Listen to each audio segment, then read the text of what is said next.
Howdy, Jacob here. Today we'll be looking at the next company in our dividend yield screener, which is Cracker Barrel. All right, I feel like many should have heard of this company before. We have 6.64% dividend yield. It's pretty solid. Um, Market cap of 1.7 billion, enterprise value of 2.1 billion. Hotel, restaurants, leisure. They make a darn tootin' breakfast. That's for sure. Okay, so initial look at the numbers. Looking like a pretty solid business from a 10-year median, but the thing that I don't like is that COVID hit and looks like their revenues have increased quite a bit, but their return on invested capital and their earnings have had some lag.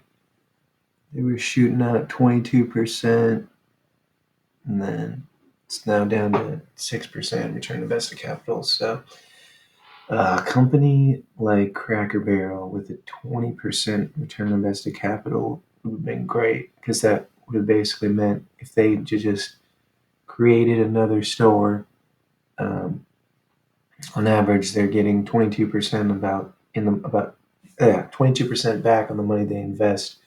Um, you know, over the annually. So, but now it got tucked down to 7%. That's not too incredible, but looks like their payout has become almost all of their earnings. Let's see cash flow. So they're paying out 115 million, 116 million, and we got 124 here. 107.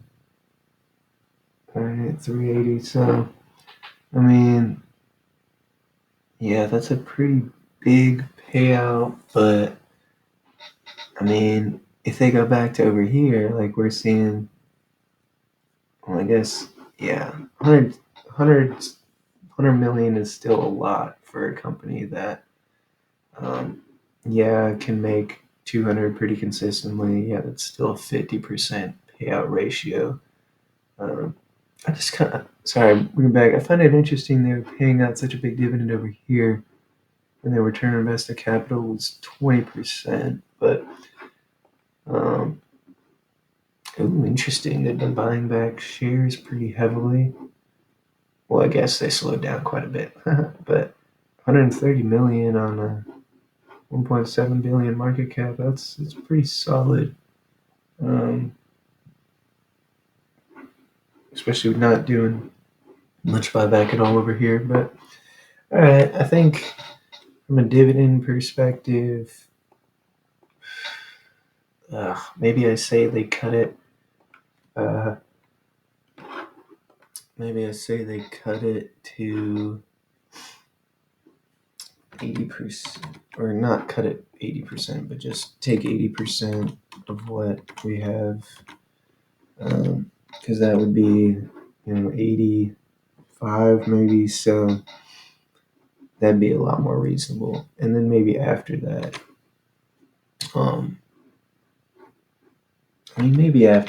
let's say they cut it 80% and then they increase it 2% a year or something like that.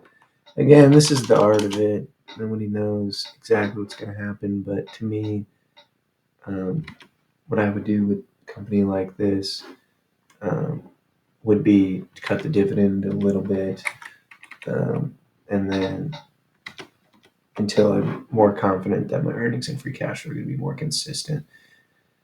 So let's look at this. I think 3% is very reasonable for them. I know the growth has been pretty quick recently, so it might be smaller, but then by the time they add more stores and better locations, I think 3% annually over the next 7 years makes sense to me. I think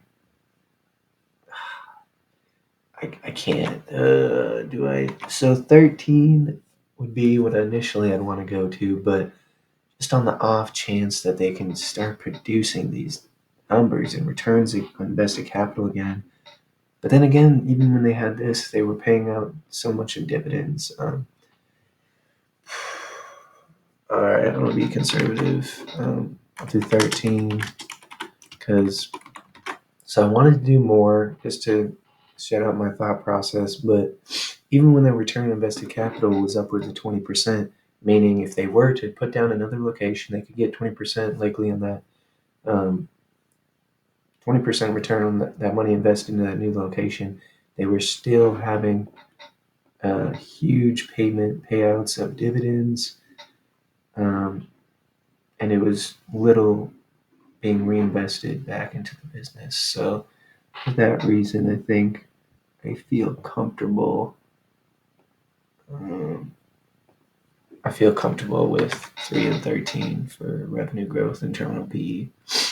So maybe let's do 4%, 2.5%. We're saying they don't get back to normal, which I don't know. Seems a little bit silly to me. All right, let me bump it up. Let me do 5 and 4. 5 and 4. So we're still seeing it needs to drop 22%. But I mean, we can say, okay, so still need to drop 22% to get to this estimated 15% rate of return.